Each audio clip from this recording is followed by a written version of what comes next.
The most important thing to me is that I mattered. Is that we all want our life to matter, to make a difference, that we were here.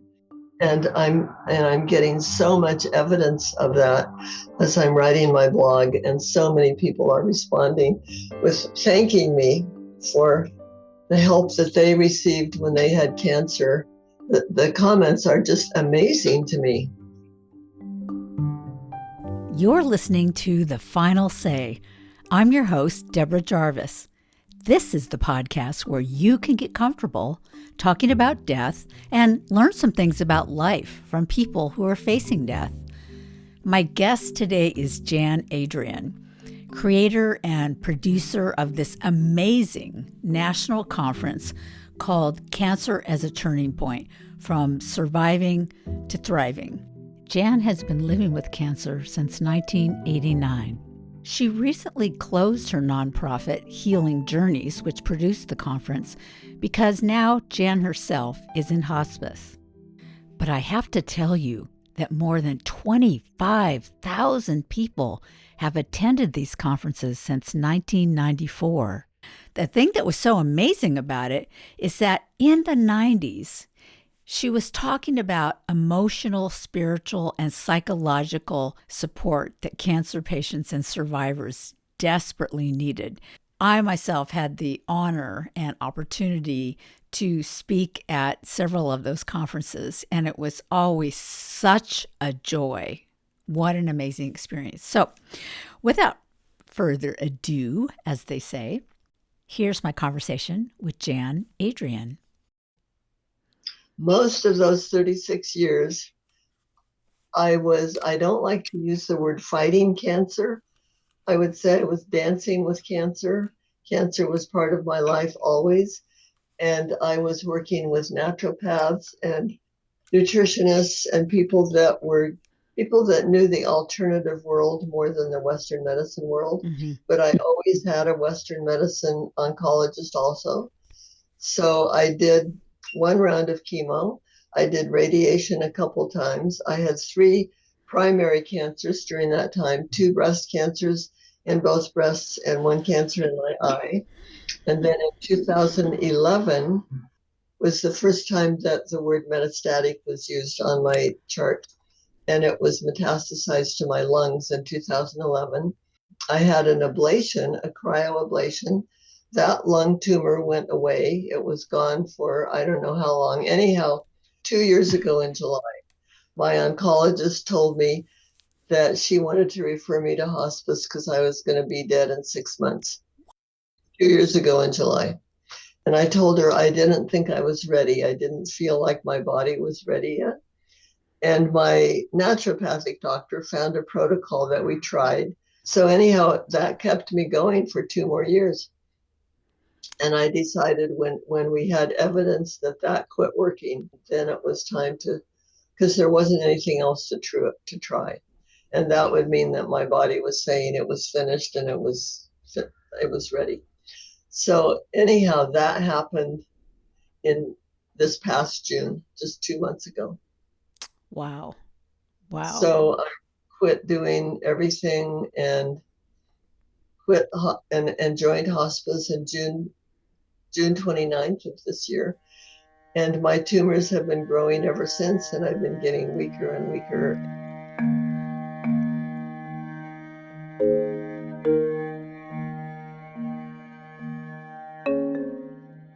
I felt it yesterday that the tumors were getting so big, it was hard to do anything. Yeah.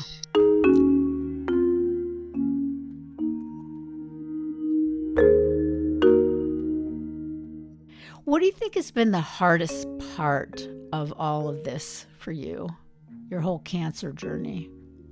The hardest part has been to not stay in the oh shit phase. Yeah, I hear you. So anytime I would get a new diagnosis or a new progression or some evidence of more cancer, it was, oh shit, not again. I learned not to stay there very long. I really believe that everything that happens to us is happening for us. And it's not that somebody's up in the sky creating it. They're not creating this as a lesson for me, but I can make a lesson out of anything that happens to me.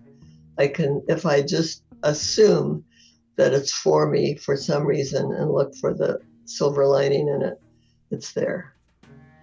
So learning that and actually applying it, I think, has been the hardest. Oh, amen to that. It's such an attitude shift from being a victim, why is this happening to me, to being curious, why is this happening for me? And I'm an Right. explorer now and not a victim. And it's up to me to explore what's in this for me.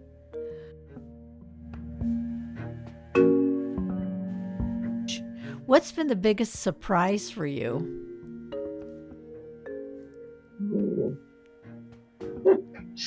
It's weird. I would say the biggest surprise is when I realized I was actually going to die of cancer. I was because it happened so many times, and I'd always find something new to do and something new to do. And somehow I started believing I was the only person ever that wasn't going to die. I'd always find something new to do. Oh my I was God. I surprised, mean, just like everybody else. that's hilarious to us, right? But it makes perfect sense because you've been doing this for so long. Now that you're actually closer to death, to your own death, how does it feel different? So my beliefs and my thoughts are pretty much the same, but my feelings, because I've actually imagined what it's going to be like to not be here anymore Yeah. and all the things that I have to give up. And it's weird. I think of things that I'm giving up, like I'm looking out my window at the trees and the clouds, and I won't see those anymore. The one thing I think of that always makes me cry is when I think of having to give up my curiosity. Wow. Well, do you think that you will? I mean, I don't I know. think the curiosity is in the mind, and I'm not taking my mind with me. This is an interesting question. What if curiosity lives in your spirit? That would be wonderful.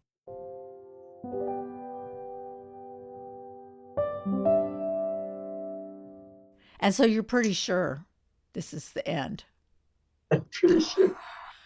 It's weird. Three of my mother's sisters are still alive. I love talking to my Aunt Jane because she's 95 and we share so many similar feelings that, I mean, I can talk to her about being finished. And she asked me a couple of days ago because she's still very religious in the Oh. Mennonite religion, and she wanted to know what she should be praying for me for. Hmm. And I said, pray for patience because I'm ready to go. I mean, I know I'm going and I want to go. I want it to happen yesterday and I'm tired of waiting. I need patience. And she says, you know what? I feel the same way. No kidding. Wow. She said, this life isn't that fun anymore. I can't do a lot of the things I used to do. Yeah. I'm ready to meet my maker. Wow. So do you think that there is a maker and all you're shaking your head no? Not a maker. I think there's an energy Yeah. that includes everyone and everything, but there's not one there's not one God, one person. I mean, Yeah. I know what she means when she says that, and I can use the same words and I can talk with her about it, and I mean something different, and she doesn't have to know that. I have a similar belief. It's not like, the man behind the curtain, like the Wizard of Oz. I don't think we're being manipulated and I'm going to make this happen in her life. But I do think there is some energetic force that connects us all. That's what makes synchronicity happen. Yes. Yes. Yes, absolutely. Could you give me some examples of synchronicity and how you interpreted that? There's so many. Well, probably one of the biggest ones in starting healing journeys when Healing Journeys was only in my mind, Mm-hmm. prior to that, I had been with another nonprofit, and we were doing workshops for nurses called The Turning Point. Mm. And when I had this conference idea in my mind, I wanted to call it Cancer as a Turning Point. And as I was walking on the beach in Maui, I saw somebody on the beach reading a book entitled Cancer as a Turning Point. Oh, wow. And I thought, oh shit, that means I have to get his permission to use that title. And it was written by Lawrence Oshan, who lived in New York. And then he was supposed to speak. He did a 1 day pre-conference workshop at a conference in Northern California in Santa Clara. Mm-hmm. And I was living in Santa Clara at the time. So I went to that, but because of the traffic, he was gone by the time I got there. Uh, So in trying to figure out plan B, I went to the restaurant in the hotel and was sitting in the waiting room. And this couple came in, and I had seen his picture and he looked familiar. And I thought, that's Larry LaShan. So I went and sat next to him in the waiting room of the restaurant and told him my whole plan and said, can I use your title? And he said, with my blessings. wow. So that really made me believe that I was on the right track Yeah. in doing this conference.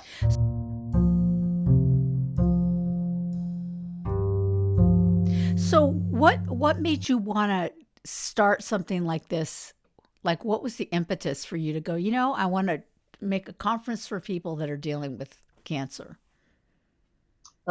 I was maintaining my license as a licensed clinical social worker, and I went to a conference in Los Angeles. And I had been diagnosed with cancer maybe a couple of years before that. Mm.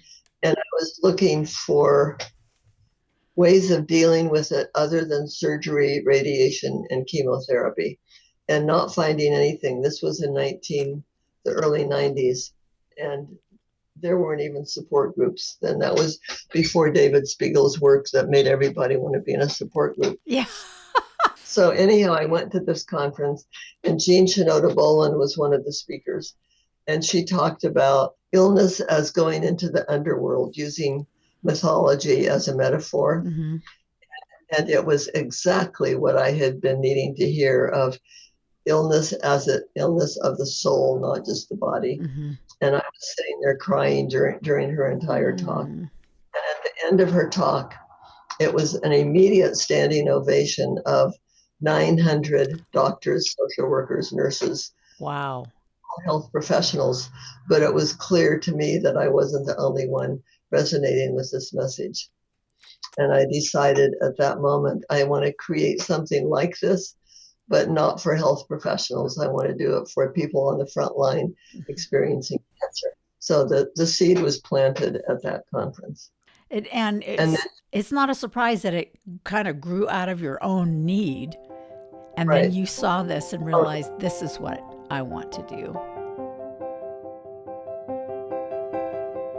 I recently became part of a documentary, which was another amazing synchronicity. It's a documentary about the life of Dale Borglum, Borglum. Hmm. He started the very first Center for Living and Dying in Taos, New Mexico, 40 years ago with Ram Dass and Stephen Levine. He's currently the director of the Center for Living and Dying in San Francisco, and he's been working in this field for 40 years. So he's quite a wise man. And this little couple that have their film company wanted to do a documentary about his life, and they wanted some footage of him talking to an actual dying patient. So they found me. So they all came and spent the film company spent 2 days in my house. He came the No. second, and we had probably a 2 hour conversation. It was really amazing. Probably about halfway through, one of the cameramen said, I want to get some footage of people, of not your response to death, but your friends and family. How are other people dealing with your death? And my friend Carrie was here. She was sitting in the background. So I said, then let's bring Carrie in as part of the conversation. And it's really hard on her. She's having a really hard time. And so I said, as part of that conversation, I'm trying to make it easy for Carrie. And Dale said, do you want her experience to be easy or transformational? I don't know if they're mutually exclusive or not, but they could be. But I'm not focusing on making my death easier for anybody else anymore. Mm-hmm. And I was. He said, everybody is going to suffer. He's a Buddhist, of course. Yeah. And suffering is part of life, and you have to suffer. And it's trying to avoid it is basically stupid, because it's going to come. You're going to suffer, and I'm not responsible for anybody else's suffering. They create that themselves. And he said to me, don't let anyone else's suffering take away your joy in dying.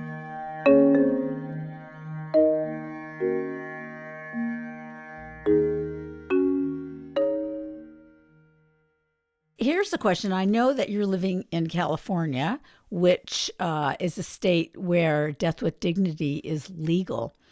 Where are you on that? Do you ever think about using it for yourself, or how do you feel about I that? was approved for it probably 2 years ago.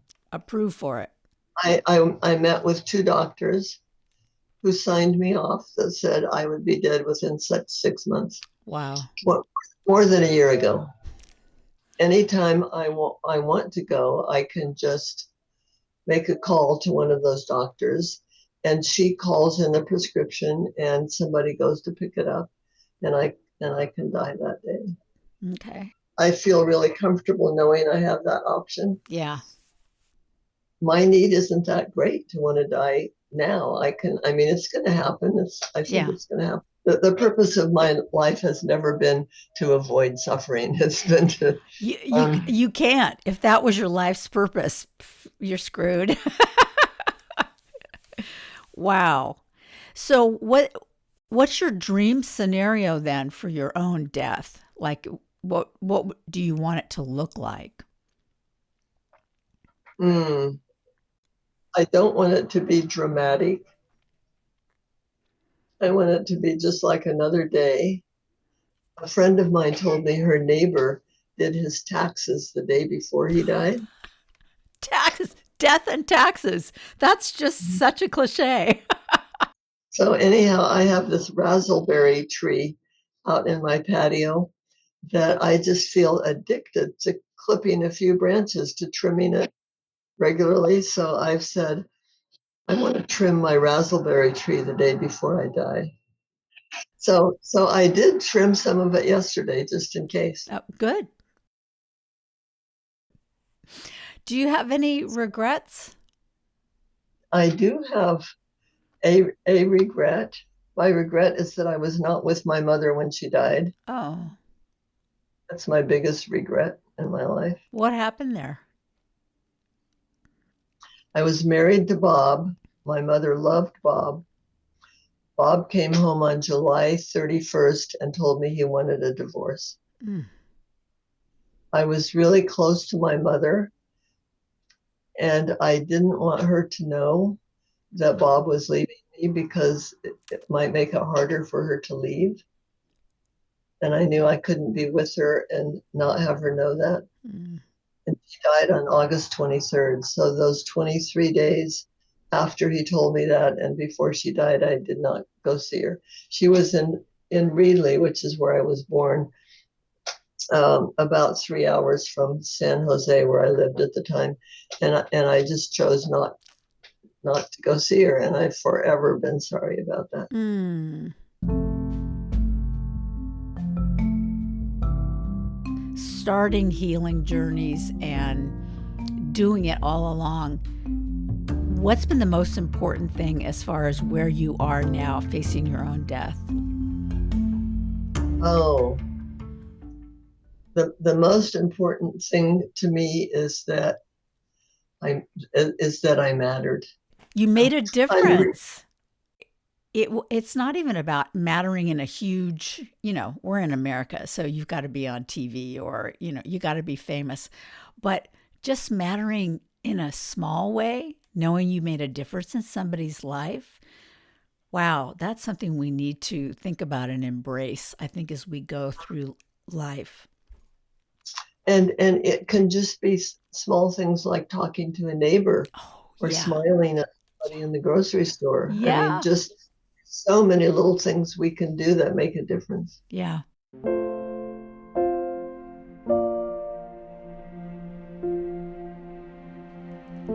Well, I could have talked to Jan all day, but I could see that she was getting tired. But I want to share with you just one more story about synchronicity.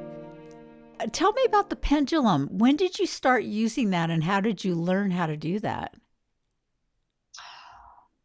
It was first used by somebody else for me Okay. when I was 16. I had an illness that the medical profession could not name, so they didn't know how to treat it. And I kept getting worse.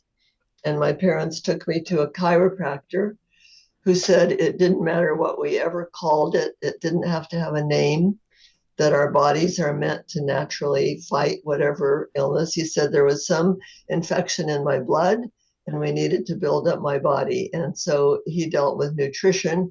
He rubbed minerals in my body, told me no sugar, no white flour, really strict diet. And he used a pendulum to determine my diet. So he had this little pendulum and he would try all kinds of foods and say, no, don't eat that. You can eat that. Don't eat that. Eat that. So I always wished that I could find somebody else who could do that. And then I thought, oh, maybe I can do it myself. And I tried crystal necklaces. I tried things I had that I thought were pendulums, and they never worked. And then this was another synchronicity. I was at a retreat at Mount Madonna in the gift shop, walking down the aisle of the gift shop, and a pendulum fell down from a top shelf onto the floor right in front of me. You're kidding. So of course, I bought it. And that was at least 20, probably 25 years ago. I don't know. Anyhow, I've used it ever since, and it's very accurate.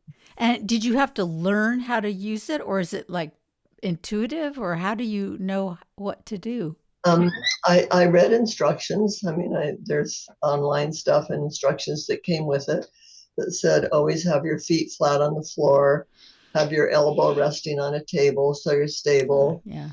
Always make sure it shows you a yes and a no first so you know what their answers mean. You can only ask yes or no questions, and it cannot predict the future. I always ask, like if somebody recommends a new medication, I would say, is it highest and best for me to take this medication? Mm. Sometimes it would say no, and sometimes it would say yes. So I've used it a lot. I've used it, probably the most convincing thing was when I used it to find something that I lost. Really? So when I went to Spain for 3 months, just as I was leaving, my friend Carrie took me to the airport and she noticed that I had my credit cards with me, and she said, just take one credit card, don't take all those with you. Leave them here. I'll put them someplace safe. So I gave them all to her. And when I came back, she didn't know where they were. Oh my God. She spent months looking for them and couldn't find them. And so I started asking my pendulum, is are they in Carrie's house? Yes. Are they in my house? No. Are they in her kitchen? No. And so I went every room in her house, and she has a little room off her bedroom upstairs. They said they were in that room, and she says, no, I don't put anything in that room. They're not there. But she finally searched that room totally. There was an old, um, uh, not a built-in, but a closet thing. And she had put them in the back of that closet in a safe place. Oh, And they were in that room. And she didn't remember it at all. But the Wow. pendulum insisted. I asked over and over again. It insisted they were in that room. That's amazing. I It's might have to take amazing. this up.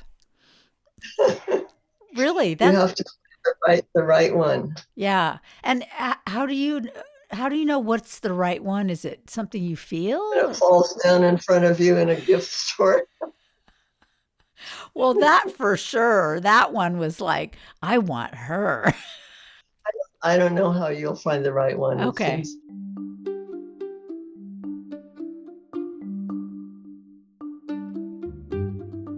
Here's my final say for today.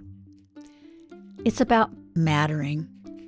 When I think of the people that mattered most in my life, it wasn't that they did something spectacular. It was mostly that they were there and that they listened and that they didn't always offer advice, but they listened.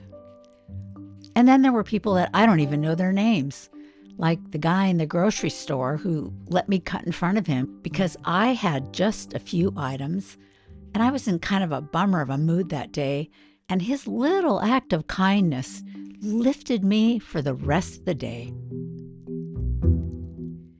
You've been listening to The Final Say, Conversations with People Facing Death. I'm your host, Deborah Jarvis, and I want to thank Jan Adrian, not just for this interview, but for all her years of service to the world. And also special thanks to her dear friend, Carrie Freeman. As I'm finishing this episode, Jan is on her way out of this world. So Jan, my friend, safe journeys. And to my listeners, may you find beauty and joy in your day today.